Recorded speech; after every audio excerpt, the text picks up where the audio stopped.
He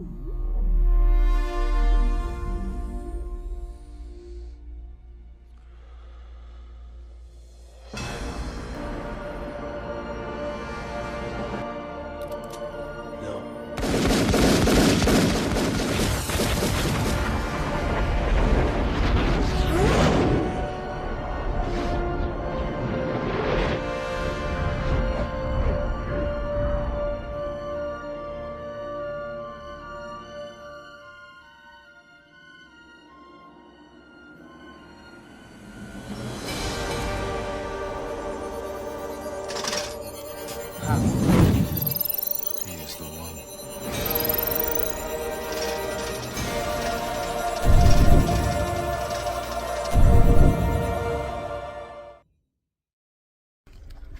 Good morning, good afternoon, good evening, wherever you are in the world. Welcome along to the wilds of Suffolk. I'm out here yet again doing what I do, walking along in beautiful locations such as this, giving you my thoughts and opinions on things that are happening in the world in the public consciousness.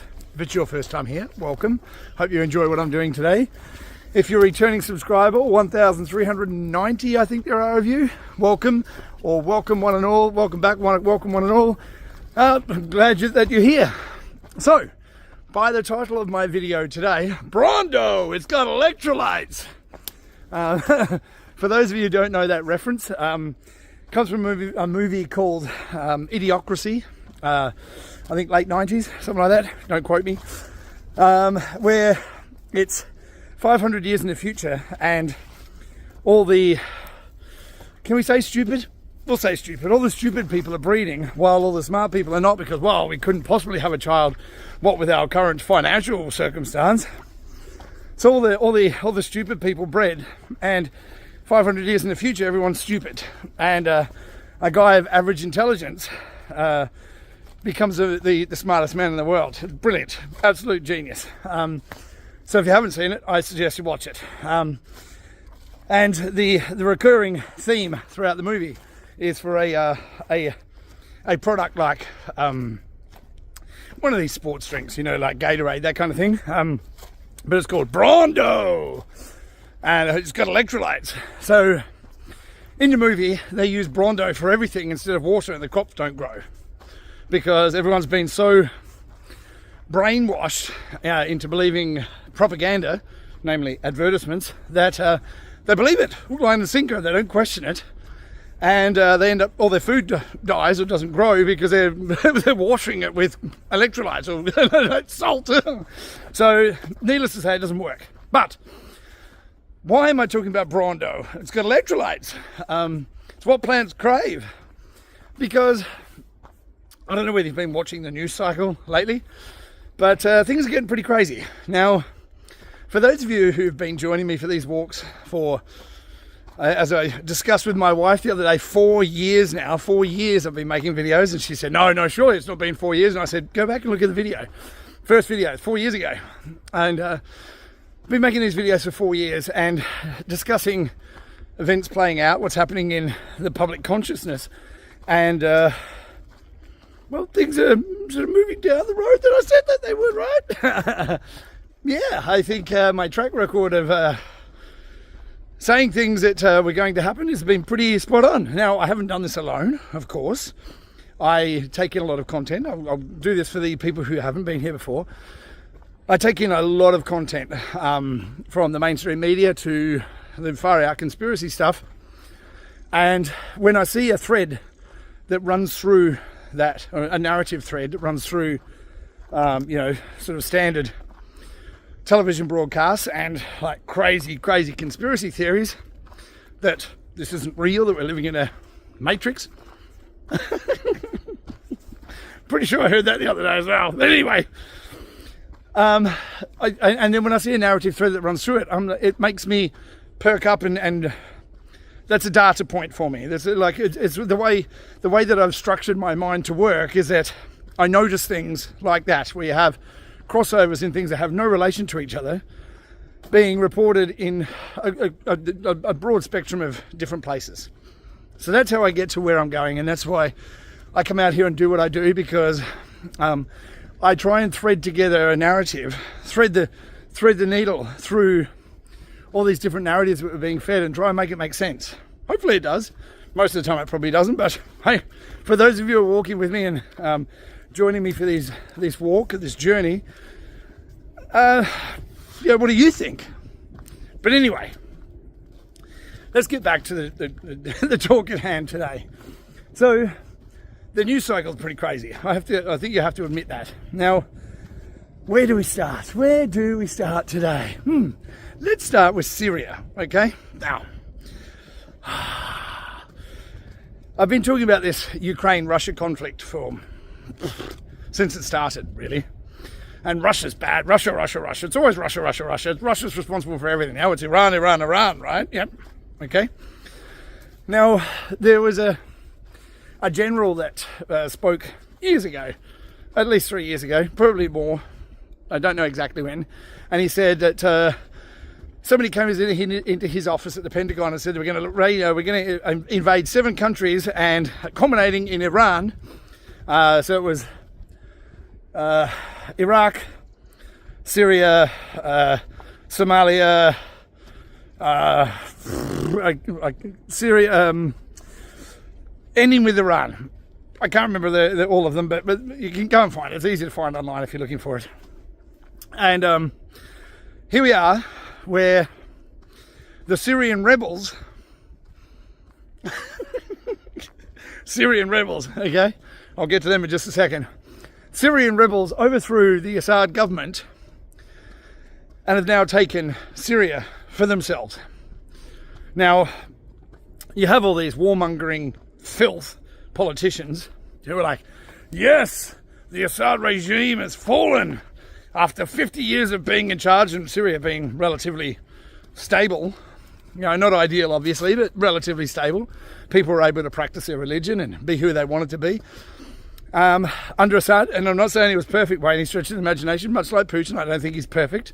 And I think he's done some bad things. But that's not to say a bad person can't do good things, right? Case in point. Now, I'm not that bad, though. I'm not that bad. But we're in Syria, and the rebels overthrew the government, and Assad left the country, and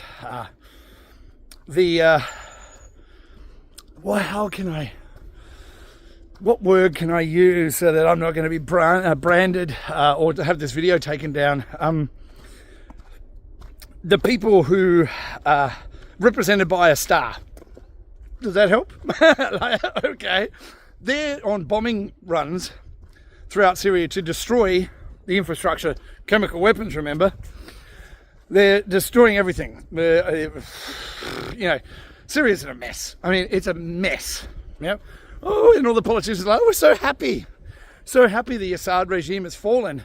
And we're backing the rebels to take their country back. Okay? Backing the rebels. You go and listen to the reporting. We're backing the rebels to take back their country. I'm like, okay, so it was just a uprising out of nowhere. Now, I was arguing with people on Twitter about this, and I'm saying it's Mossad and CIA. Oh, did I just say that out loud? Whoops. And he was like, oh yeah, conspiracy theory. Oh, here we go. Some right-wing fascist, like right-wing crazy person coming in with the conspiracy theories and saying it's the CIA and Mossad. And I'm like, yeah, that's what I said. And I can back it up. Now, out of these rebels just sprung up out of nowhere, and somehow the coordination with the country represented by a star, who were doing the flights where they were bombing things, okay, and laying down suppressing fire against the Syrian army, who laid down their weapons and surrendered when Assad left. So the coordination. Now, I'm not the military, never have been. My parents were. They were both in the Air Force, and so I'm not going to pretend that I'm some military strategist or anything, but, I do have a thinking brain occasionally in my head, and I'm pretty sure if you're going to have troops on the ground, that you're going to want to have some coordination between those fighter jets who are bombing things and troops on the ground so they don't get blown up, I'm pretty sure there has to be coordination with that, right? Maybe I'm wrong. I'll admit there's gaps in my knowledge. Of course there is. But awfully coordinated for some rebels springing up out of nowhere, and they just happen to be supported by the US military and the military that's controlled by a guy called Benjamin Netanyahu. That guy. You understand where I'm coming from? Okay. Coordination between the rebels and those military that are using planes and bombs to bomb the Assad regime's infrastructure. Okay? Now, okay, we're there so far. All right. Now, who are the rebels, you might ask? I'm glad you did.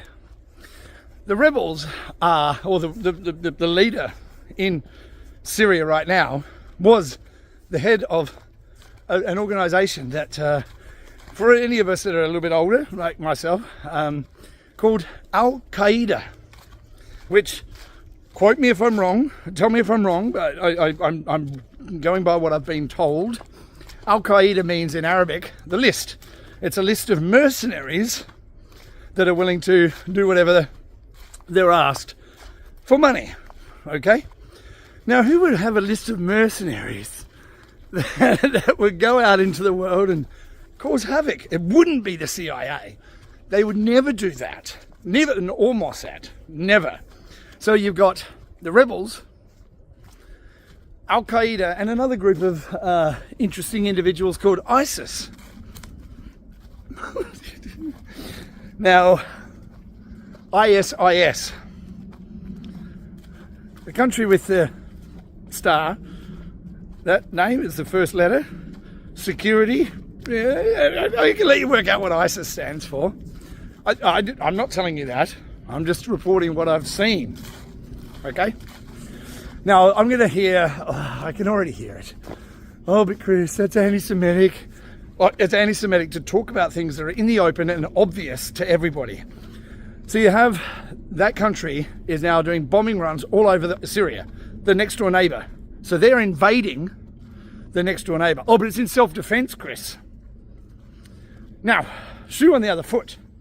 Shall we? Take that shoe off, put it on that foot, and away we go on for our walk again. So, we're told that we, the Western world, Americans, British, German, French, all of us are told we have to support Ukraine because they were invaded by their neighbour for no reason. For no reason at all, after the Russians went to the UN and complained about what was happening in the Donbass region since 2014. Okay? No, that's not an excuse to go in when your Russian citizens are being bombed to shit in their homeland where they live within Ukraine, but Russian speaking.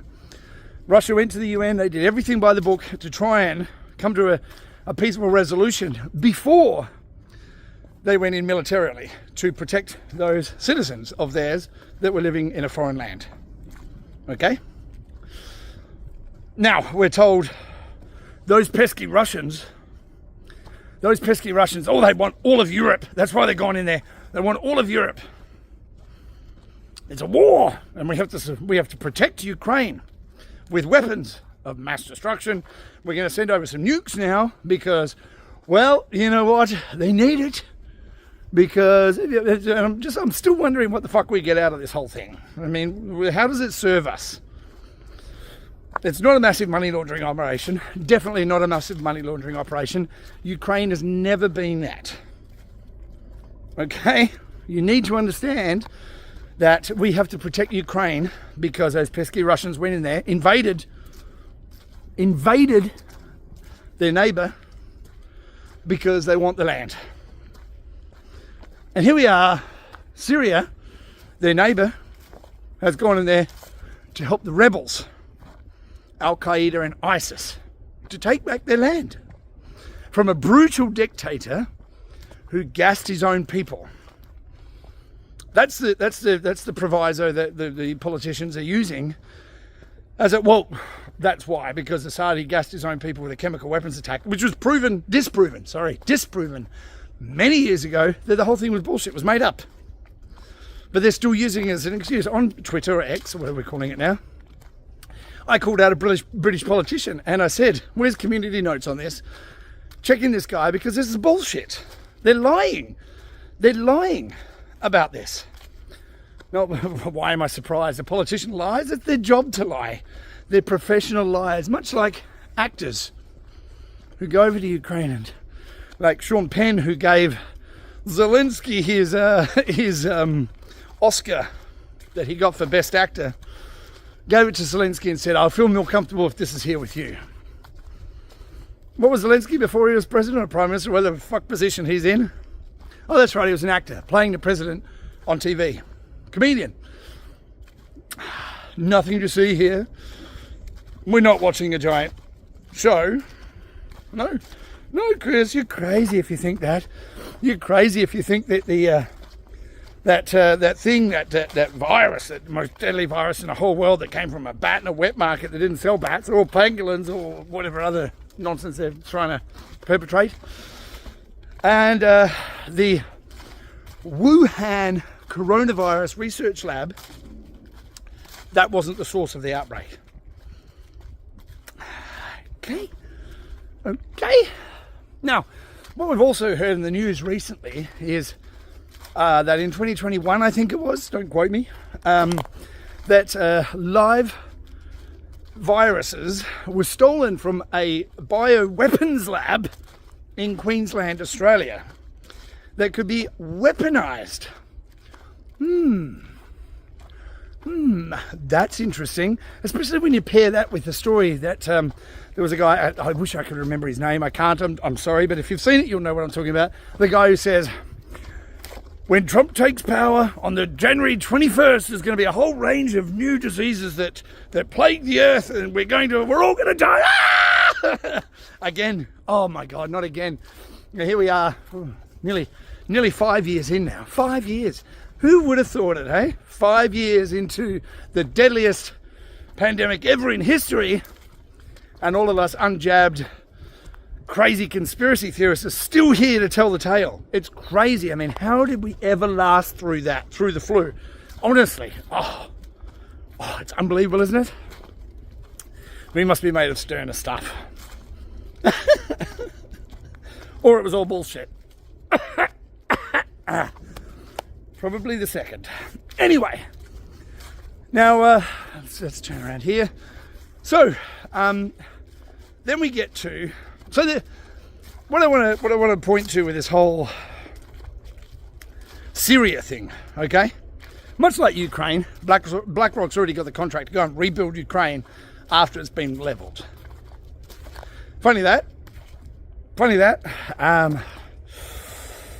They've also done a deal for the rare earth minerals underneath Ukraine. I don't know why the Western countries have to defend Ukraine at all costs.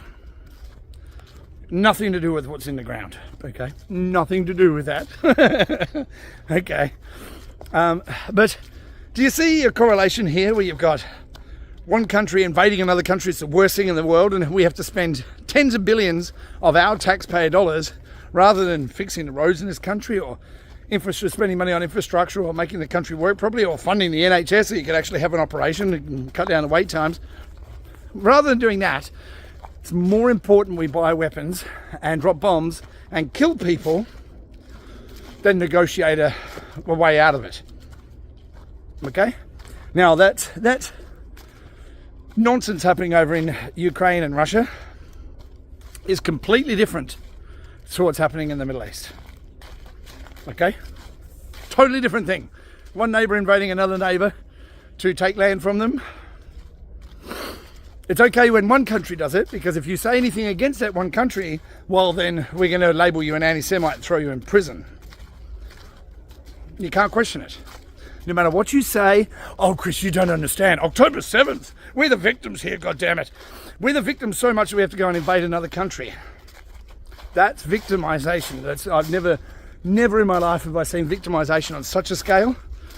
The most advanced intelligence network in the world, Mossad, had no idea October 7th was going to happen. They did. They knew.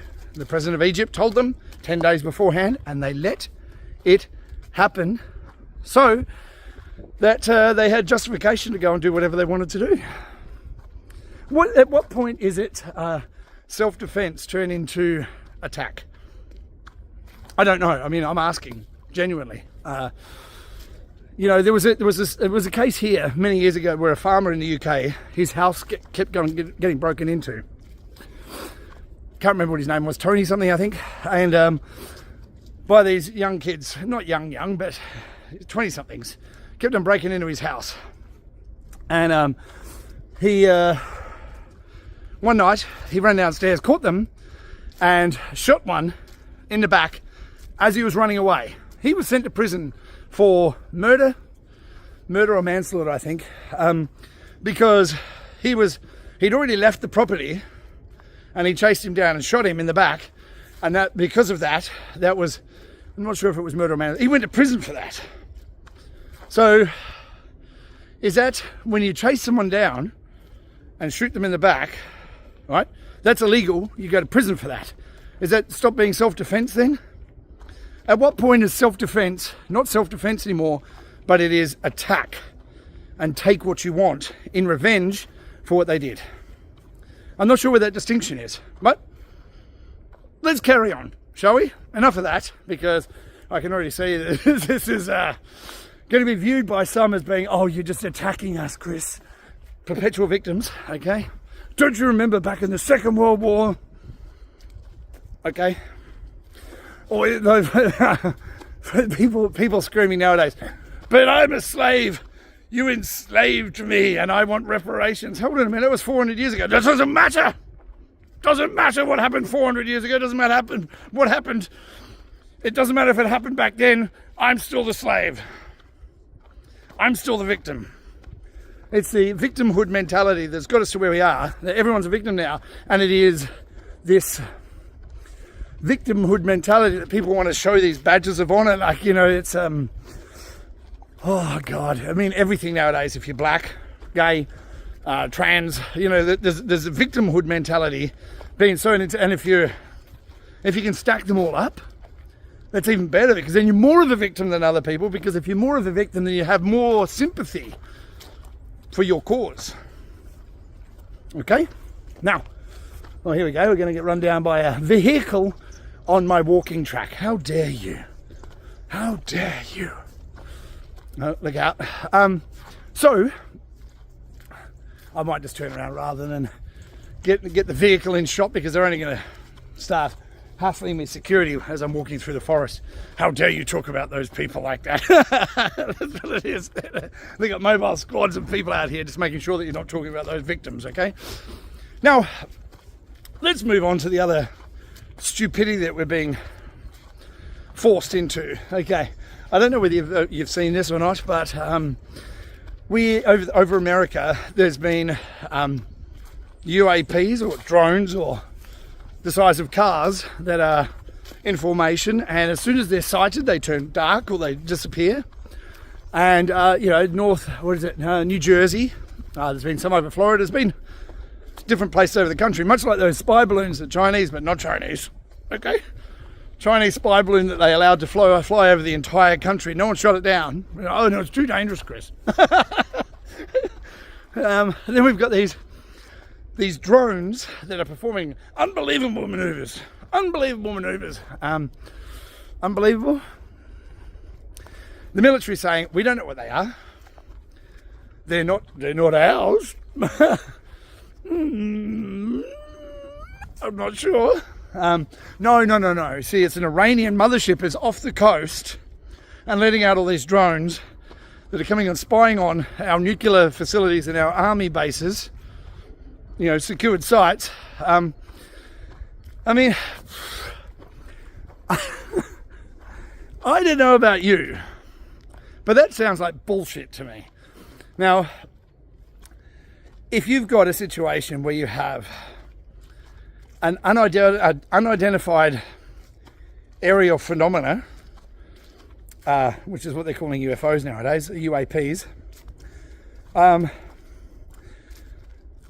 If you've got an unidentified aerial phenomena, learn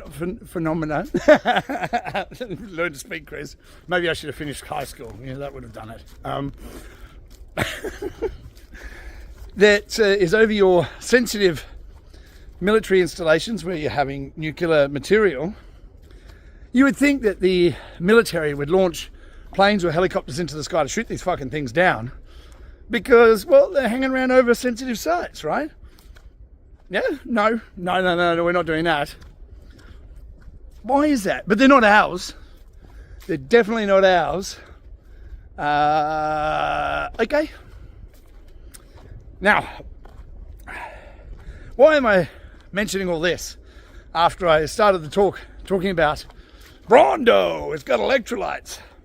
Well, what I see, much like with COVID, is people parroting the same fucking bullshit that the media says, even though the media's been proven wrong over and over and over and over and over. Their approval rating is 0. I mean, they're full of shit. They're propagandist, scumbag, asshole pieces of shit. Honestly.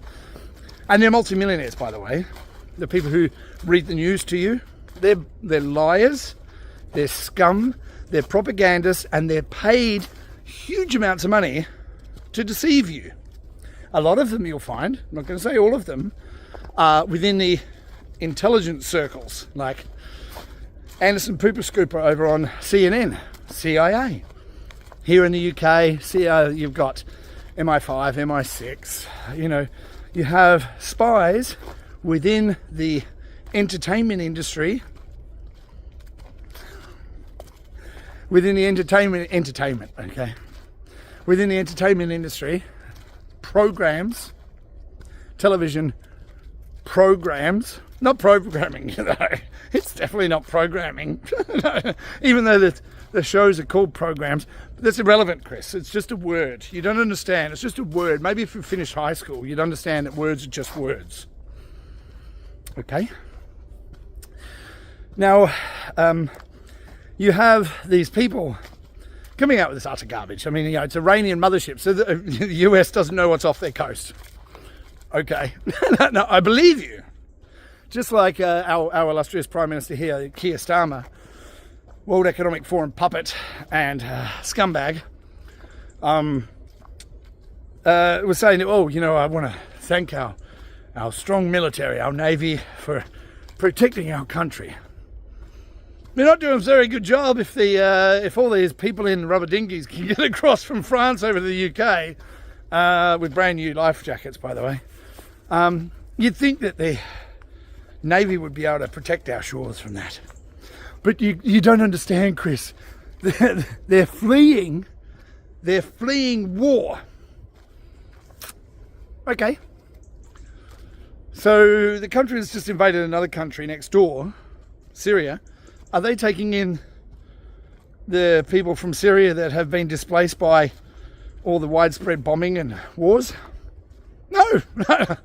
No. Why is that?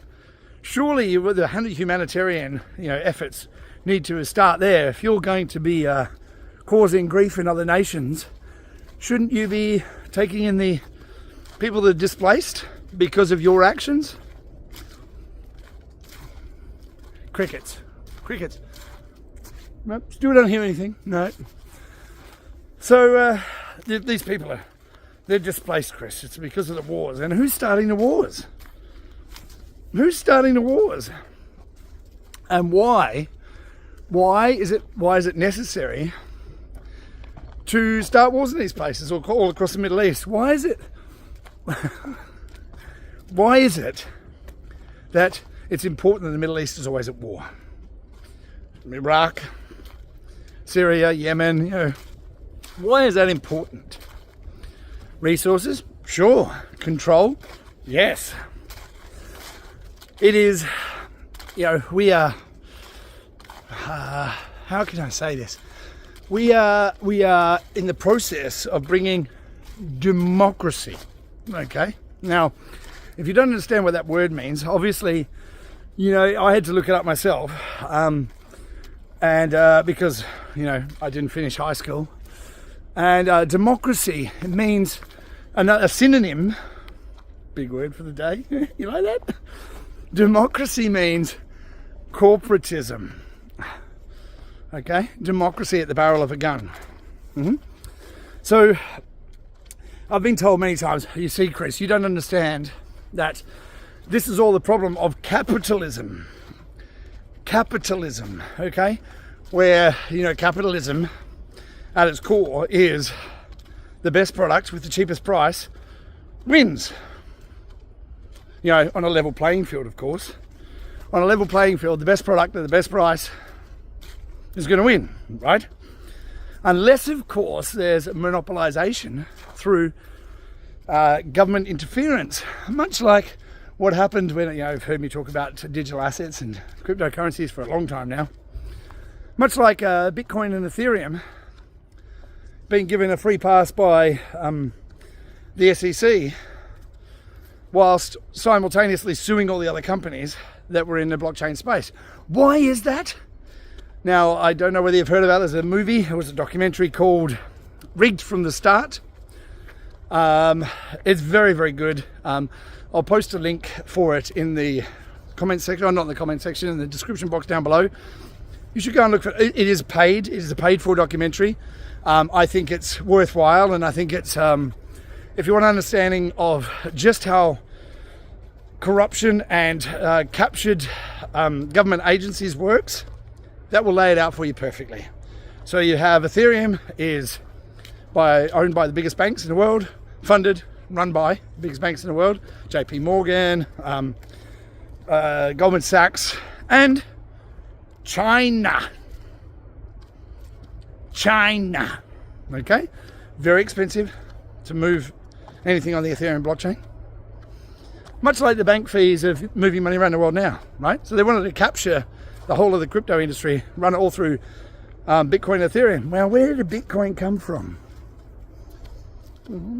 Where did Bitcoin come from? We were told originally that Bitcoin was invisible transactions, anonymous, okay?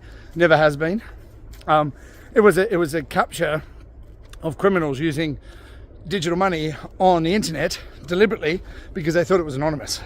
It wasn't, never was. It was created by the intelligence services as a way to monitor and track how money moves through different networks. Okay, so Bitcoin and Ethereum were the only ones that had a free pass by a guy called Bill Hinman at the SEC. You should watch the documentary. It's very good, lays it out. It's quite complex the way that it's all worked out, but worthwhile to see it. Now, why mention that? So, we don't live in a capitalism or capitalist society. We live in a corporatism. Corporatism is different from capitalism, where you have corporate manipulation, where the world is run by corporations and banks. If you don't think that, you're wrong. You're delusional. The world is run by corporations. They donate to political puppets campaigns to get them elected. Now, do you think that they do that out of the goodness of their heart, or do you think they want something in return? Of course they want something in return. They want regulations that mean that they can operate in a monopolistic fashion to make sure that there's no competition in their arena. Now, things like Google. Who owns Google? Google. Who owns Google? Alphabet Inc. Alphabet. What do they call those agencies, like all the three-letter agencies like CIA and FBI and MI6 and MI5? Oh, that's right, alphabet organizations. Oh, but I'm crazy. Don't listen to the crazy conspiracy theorists. He's always wrong. So we're living in this corporate world that's owned by corporations and run by corporations through their political puppets on the end of a string, through the World Economic Forum and think tanks like the Trilateral Commission. There's lots of think tanks and the Wellcome Trust, all those kind of things, right? So we don't live in a capitalist society, we live in a corporatism. Now, corporatism means that they have they make up their own rules, because what they do is, in these agencies that are supposed to govern these things, like the SEC, you have a revolving door that goes from the very organisations that the SEC is supposed to oversee, like the banks and the financial institutions and Wall Street, and in different countries there's different organisations, but the same thing, where you have representatives from those organisations then go into the governing bodies to organise. You can't make it up. You can't make it up. They go into the governing bodies and start making the rules for the industries that they've just left. And then when they leave the SEC, they go back into the same industries, and they're well paid. Like Bill Hinman, for the time that he was at the SEC, was also getting paid $15 million a year from his law firm, Simpson Thatcher, that by some miracle also had huge investments in Ethereum before Bill Hinman made the speech that Ethereum wasn't a security. Wow. Then we get into the Brawndo, it's got electrolytes. Because if you dare to mention this, ETHgate, in polite society and talk to people within the crypto industry, that never happened, Chris. You don't understand. Bitcoin's wonderful. It's never been hacked. It's down with the banks, Chris. Please. Don't bullshit a bullshitter, okay? So this whole, what I'm trying to get to is, we have the, when I spoke to a friend of mine, Thomas, who lives in China, I did an interview with him a while ago, speaking about NLP and those kind of things. We have so NLP is neuro-linguistic programming, where you repeat the same line to program your subconscious to believe something, okay? Now, it can be used in a positive manner, so you can change things about your life, how you think about yourself and your worth and all those kind of things, using NLP, or it can be used in a negative fashion to program people to believe complete fucking bullshit. Okay? Now, the Iranian mothership, Chris. Brawndo, it's got electrolytes.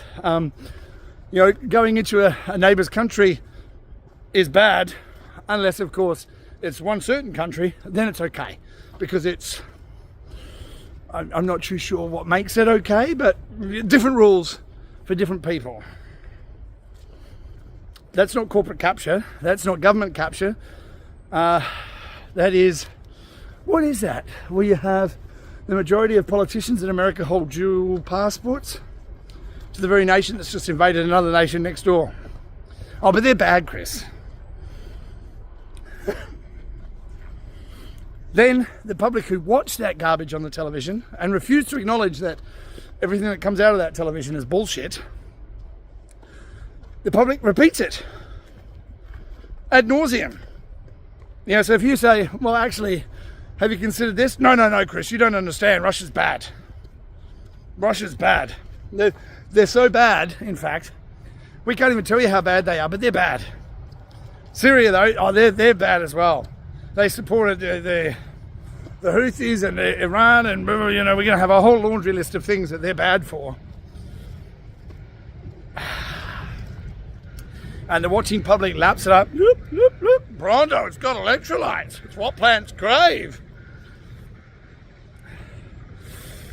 So, as we move forward from here, I always try and finish on a positive note. I mean, it's not always easy. I've been plagued with just this noise. I'm not talking about from my phone or from this wayward internet or the media that we are bombarded by.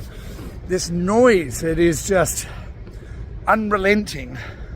I don't sleep, as you can probably tell by my eyes. I hardly sleep. I'm working all the time just to pay the bills. I don't know whether you're feeling that, but that's my other favourite. The economy's doing so well, we're going to lower interest rates. Lowering interest rates and printing more money, doesn't that cause inflation? No, Chris. How can you not understand the basic principles of how money works, Chris?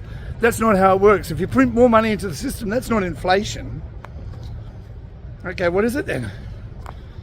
But you see, we have to print more money into the economy because the economy is failing. But I thought you just said the economy was great. No. You see, two things can be true at once, Chris. The economy failing and the economy so good that we're lowering the interest rate. Okay. Now, as I keep on coming back to when I do these talks, try and see the positive light at the end of the tunnel. Try and see something positive in this and come away from it thinking, everything's not the end of the world, because it's not. It really isn't. And they want you to believe that it is. But there's a lot of things happening. I mean, a lot of things happening in the background. The whole financial system is in disarray. America cannot pay the 36 trillion in debt that it is. It can't. It cannot pay off, despite what Donald Trump says, we're going to fix it all with tariffs. That's just a negotiating tool for him to use while he's negotiating with other countries. Now, many years ago, between about 2017, there was a group that showed up on some chat boards called 4chan. Then it went to 8chan, then it went to 8kun. Kun spelled Kun, not the other way, because that would make me racist. Saying they were a letter of the alphabet, the 17th letter of the alphabet. And I'll let you work that out, because I'm not allowed to say that letter on here. I'll be banned. Here we are. How many years is it now? 7 years later, 7 years later. And you still can't say that letter of the alphabet on here, or you'll get banned. That's how much power it has. Now, the reason I bring it up, one of those posts on that message board said, I can't quote you word for word, I do apologise, that the American military ships are in the Persian Gulf to safeguard America during this transition. What transition? What transition? Now, as I've said in my last video, where I said, look, I know people don't like it, but it's the truth. And we're in an advancing civilization with technology that's advancing very, very quickly, okay? We're talking about quantum computers, robotics, AI, all these things. We are in an advancing society that's moving very, very quickly. And whilst the older amongst us want to cling on to things that we recognise and understand, which is money, cash, and I agree that we should have it because it gives you the availability to do things anonymously, to buy things, drugs. I don't do drugs anymore. Don't do any less either, but I'm joking. I don't even drink anymore.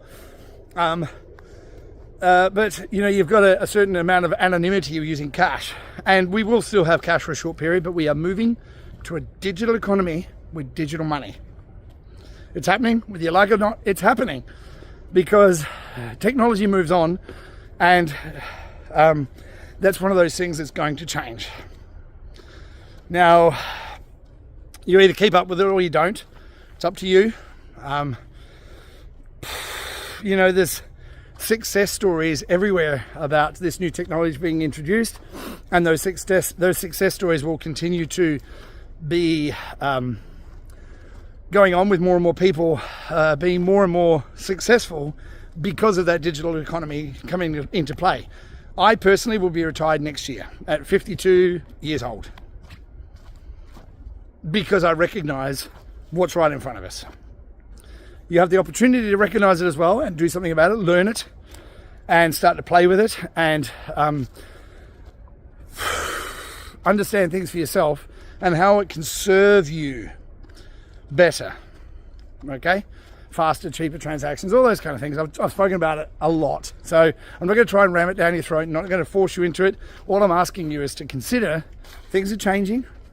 You have an opportunity to be ahead of the change and to take part in what could be revolutionising the way that we transact and do business in this world, to create a level playing field that would benefit people that are in a position to make positive changes in this world, rather than just being victims or being carried along by a corporate structure that doesn't have your best interest at heart, or the political structure doesn't have your best interest at heart.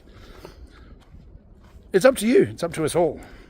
Now, as I'm walking around in this world, there are many, many negative things that are happening and a lot of bullshit stories that are being, you're being assailed by.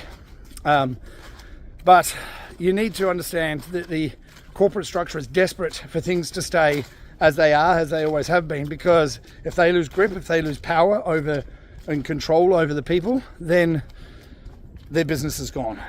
And they don't want that. They love the power, they love the control, they love the money, they love to not have to do anything to have all the money that they want and have people wait on them hand and foot. They don't want that to change. Why would you want that to change? So, as we get to this area of change, I want you to recognize that there are positive things happening as well. You know, forget the bullshit, forget the lies, forget the hypocrisy, forget all the bombarded message you're getting. We're going to be seeing things in the sky. There's going to be some kind of fake alien invasion or your blue beam technology or whatever. There's going to be an event. I personally think it's going to be a hack of the financial system. That's me personally. But I think there'll be an element of distraction within that, which will be, oh my God, look in the sky, it's aliens. Where's the mothership? In the ocean. There's going to be distractions everywhere. And the distraction is there to distract you away from you opening your eyes and seeing for yourself what they're trying to hide from. Squirrel! So, take a breath, go for a walk, switch off the bullshit, and trust your intuition and question things. I mean, that's all I'm asking you to do, question things. I don't expect you to believe a word I say, because I'm a crazy conspiracy theorist who walks around the forest talking to himself.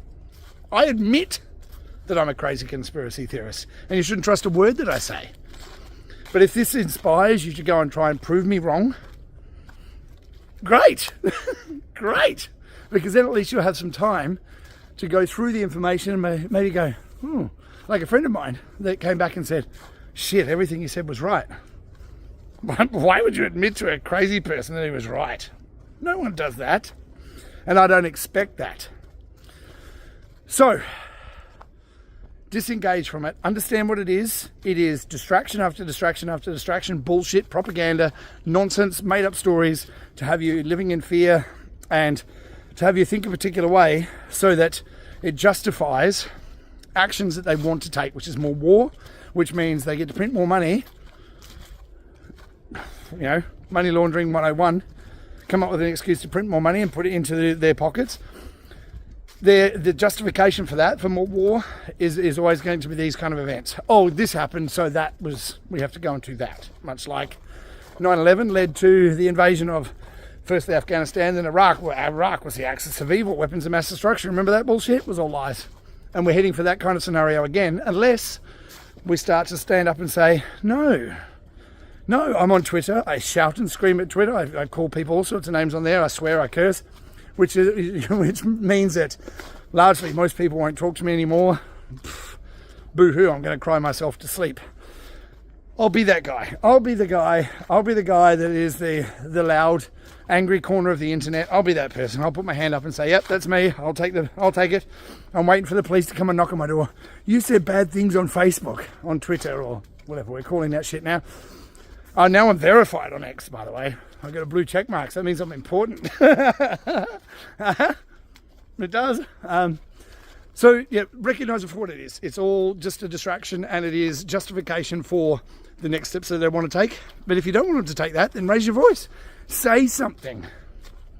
Oh, but what if I get banned, Chris? Oh, what a travesty. What a travesty. That's terrible. That people won't talk to you anymore if you dare to say what you actually think. All that said, go out into the world, do good, be good, and you can change the world with the way that you think, the way that you act, the words that you say, the responses you give to scumbags who are lying to you. All that has an influence over the world as we see it. So do that. We can make the world a better place. But all that said, take care of yourself, take care of each other, and I look forward to seeing you real soon. Ciao for now.